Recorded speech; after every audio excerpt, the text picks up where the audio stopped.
And so that's what this mayor did. And in the process, citizens made their comments in an environment where there was dialogue. There was no YouTube show in that hearing.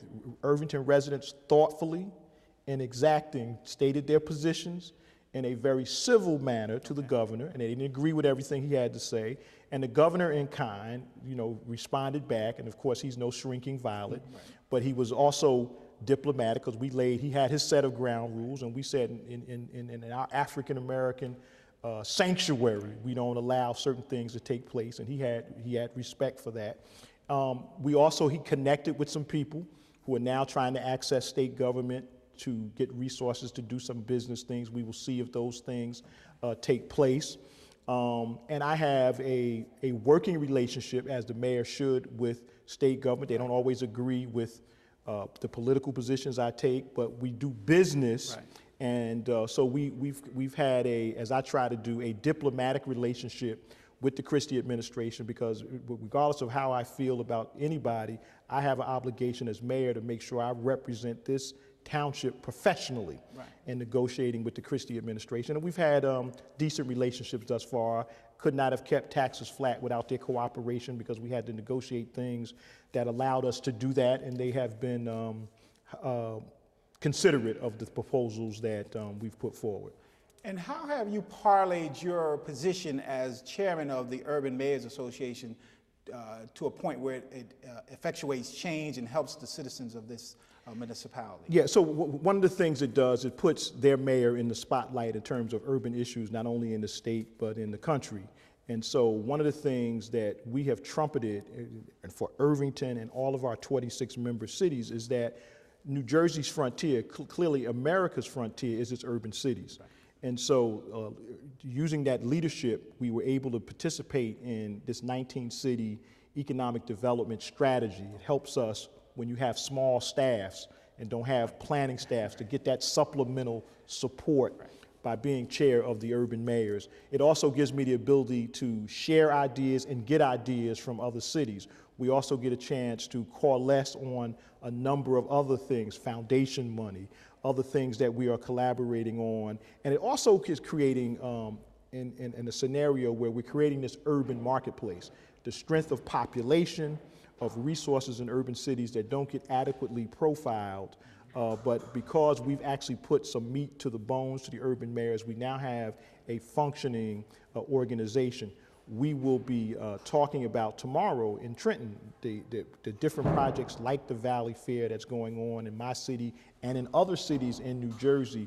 The other thing that we've done is on the social service front, in light of the budget cuts that have happened in the social service delivery area, the urban mayors have collaborated with the Federal Agency of Children and Families and with a number of social service agencies around the state to see how that we can coalesce and collaborate as government is shrinking its resources, as social services agencies are getting smaller. How can we work closer together to keep a safety net for the least of these in our society? So we have a Strengthening Families Coalition that services Northern New Jersey. We've hosted most of the meetings here in the township of Irvington.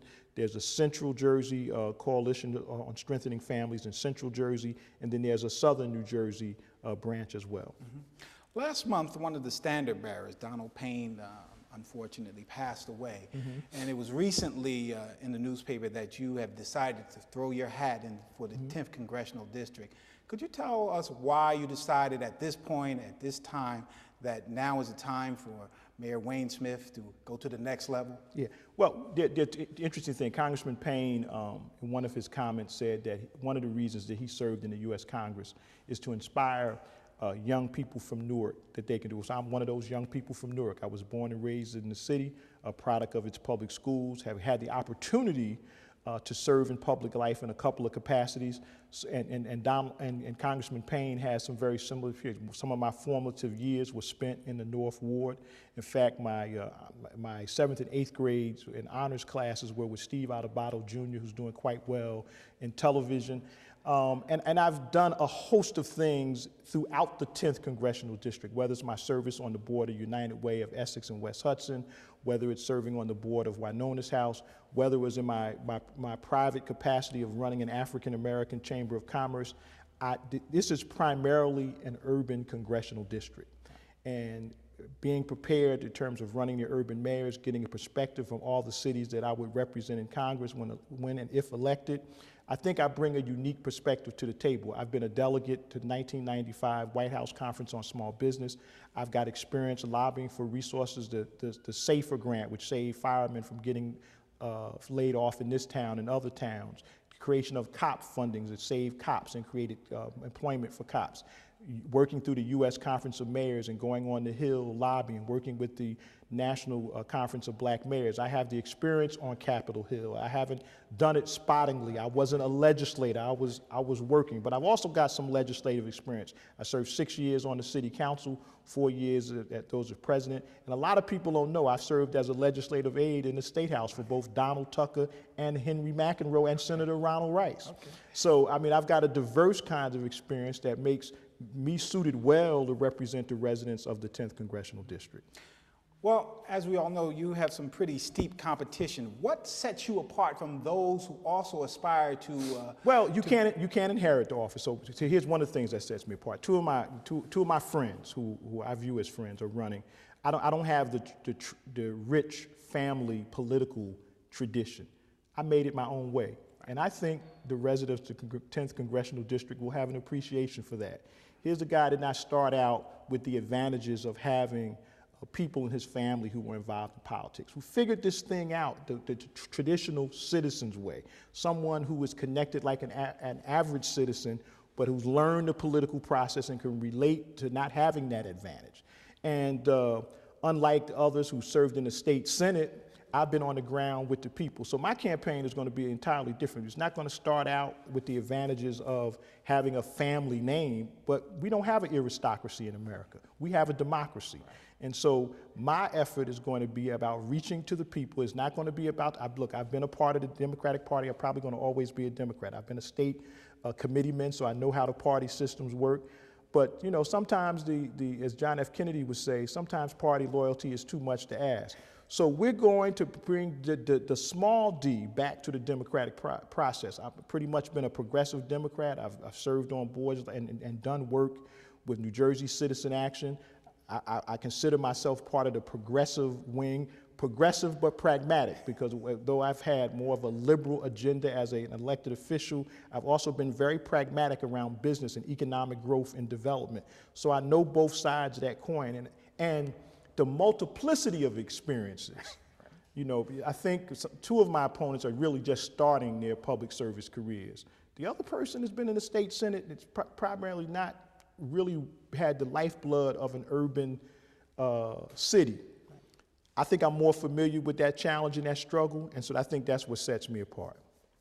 In closing, what would you have your listeners and the citizens of Irvington to understand about where this town will be going over the next 5 years? Yeah. What is your vision as we close this segment? Well, as we had real estate property growth of 44% between 2002 and 2006, as this economy moves, we still have the strategic advantage of we're so close to New York and people are still looking at this place as a place to be.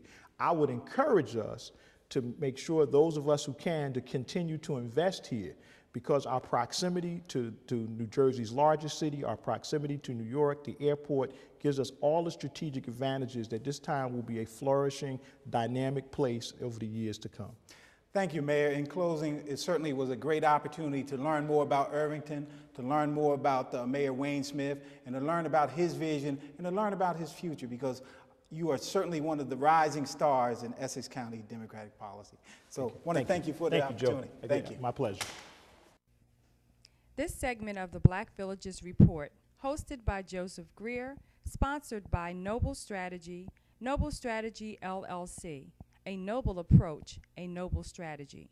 Black Villages Magazine, informing, empowering, and connecting the African American community, and the law offices of Mark A. Fury. We shall overcome. Deep in my heart, I do believe we shall overcome. Our forefathers weren't the Pilgrims. We didn't land on Plymouth Rock. The rock was landed on us. Mercedes-Benz, that's foreign policy. As a matter of fact, we came here on a foreign policy. Africa with 400 million.